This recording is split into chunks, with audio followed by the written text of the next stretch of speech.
ಹೇ ಶಾರದೆ ದಯ ಪಾಲಿಸು, ಈ ಬಾಳನು ಬೆಳಕಾಗಿಸು.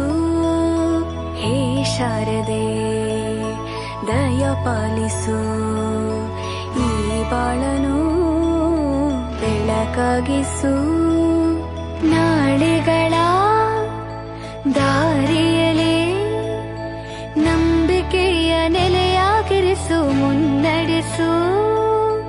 ಕೈ ಹಿಡಿದು ನಾವಾಡೋ ಪದ ಪದದಲ್ಲೂ ಸಂಚರಿಸು.